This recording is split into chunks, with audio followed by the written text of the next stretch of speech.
Kisah Nabi Hud alaihi salam. Setelah peristiwa banjir besar berakhir, Nabi Nuh dan pengikutnya memulai kehidupan yang baru dalam keimanan yang tinggi kepada Allah Subhanahu wa Ta'ala, tanpa gangguan orang-orang kafir. Keturunan mereka kemudian menyebar ke berbagai wilayah yang luas. Ad adalah keturunan Nabi Nuh dan putranya Sam bin Nuh. Keturunan Ad kemudian dikenal sebagai kaum Ad. Kaum Ad bertumbuh tinggi besar, kuat, dan cerdas. Mereka tinggal di daerah dekat Yaman. Kaum Ad dianugerahi Allah daerah yang subur, sungai-sungai yang mengalir, kebun-kebun yang luas, dan hasil bumi yang melimpah. Kaum Ad pandai dalam tata kota dan pemerintahan. Mereka mahir membuat bangunan-bangunan tinggi, megah, dan indah dari gunung pasir di puncak-puncak bukit. Mereka juga membuat benteng-benteng yang kokoh dan saluran irigasi dan kolam-kolam. Ternak mereka pun berkembang dengan baik. Dengan anugerah Allah yang luas dan kerja keras mereka itu, kaum Ad menjadi makmur dan lebih maju dari kaum lainnya, serta lebih disegani. Hal ini membuat mereka sombong dan bermegah-megahan. Mereka menilai kemuliaan berdasarkan kekayaan dan kekuasaan. Pada mulanya, mereka adalah kaum beriman yang menyembah Allah. Lama-kelamaan, mereka mulai menyembah berhala dan patung-patung dari tokoh-tokoh mereka. Berhala yang mereka agungkan adalah Syamut dan Al-Hatar. Mereka menyerang kaum-kaum yang lain di sekitar mereka. Mereka selalu menang dalam peperangan. Mereka berlaku kejam dan sewenang-wenang terhadap para tawanan. Kehidupan sehari-hari mereka kemudian dipenuhi maksiat, penindasan kepada yang lemah, dan kedurhakaan kepada Allah. Di tengah masyarakat yang rusak itulah, Nabi Hud alaihi salam diutus Allah untuk menyampaikan ajarannya. Nabi Hud berasal dari keluarga kaya dan terpandang di kalangan kaum Ad. Akhlaknya mulia, cerdas, dan tidak terpengaruh oleh kerusakan kaumnya. Setelah sampai perintah Allah, mulailah beliau berdakwah mengajak kaumnya untuk kembali menyembah Allah. Hai kaumku, sembahlah Allah, tinggalkanlah berhala-berhala itu.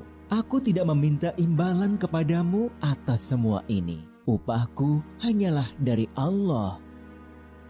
Nabi Hud berdakwah dengan sabar tanpa putus asa. Tak henti-hentinya mengajak kaumnya untuk bertakwa kepada Allah, agar mereka terhindar dari azab Allah, sehingga mereka tidak mengalami nasib yang sama dengan kaum Nabi Nuh. Tetapi kebanyakan kaum Ad tidak mau mengikuti ajakan Nabi Hud. Mereka bersikeras untuk tetap menyembah berhala. Mereka menganggap Nabi Hud lemah akal dan gila. Dengarlah Hud, sembahan-sembahan kami telah mengutukmu sehingga engkau menjadi gila. Ucapanmu ngelantur, kacau. Itu karena kau menghina sembahan-sembahan kami. Kami tidak percaya pada ucapanmu. Datangkanlah azab yang telah engkau ancamkan. Kami tidak takut sedikit pun. Nabi Hud mengadukan kepada Allah atas perlakuan kaumnya. Beliau menyerahkan kepada Allah urusan pembalasan terhadap para pembangkang itu. Kemudian Allah menurunkan musim yang panjang, yang membuat sungai-sungai dan sumur-sumur menjadi kering. Tanaman dan binatang ternak banyak yang mati. Kaum Ad dilanda kelaparan dan kehausan yang parah. Keadaan ini berlangsung beberapa tahun. Nabi Hud terus mengajak kaumnya untuk kembali menyembah Allah. Wahai kaumku, mohonlah ampun kepada Allah. Niscaya Dia akan menurunkan hujan yang lebat dan menambah kekuatanmu. Tetapi kebanyakan dari kaum Ad itu tetap pada kesesatannya. Mereka memohon-mohon pada berhala itu untuk segera mengakhiri kemarau dan menurunkan hujan. Mereka tetap tidak mau menyembah Allah. Akhirnya tibalah ketetapan Allah, yaitu azab yang diancamkan kepada mereka. Muncul awan hitam membentang di langit.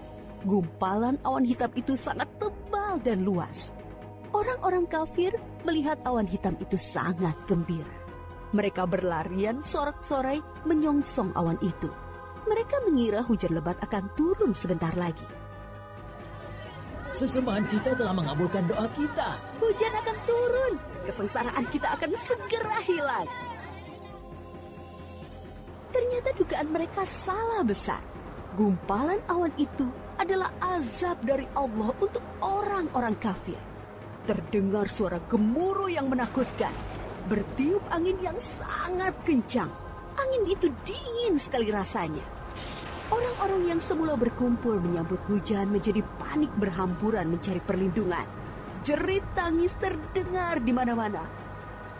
Tolong! Oh, dingin sekali. Ampun! Aku tidak tahan. Tolong! Orang-orang itu putus asa dan menyesal. Tetapi sudah terlambat. Angin dingin itu bertiup luar biasa kencangnya. Selama 7 hari 8 malam. Menumbangkan apa saja yang dilaluinya. Pohon-pohon, gedung-gedung megah, rumah-rumah, patung-patung, berhala, semua rusak porak-poranda. Setelah 7 hari 8 malam, topan itu berhenti. Negeri kaum Ad yang megah telah rusak binasa. Mayat-mayat orang kafir bergelimpangan di mana-mana.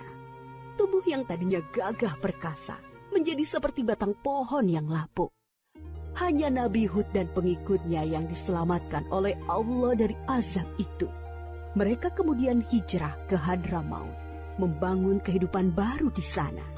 Mereka hidup sejahtera dengan beriman kepada Allah Subhanahu wa Ta'ala. Nabi Hud wafat di tempat baru itu.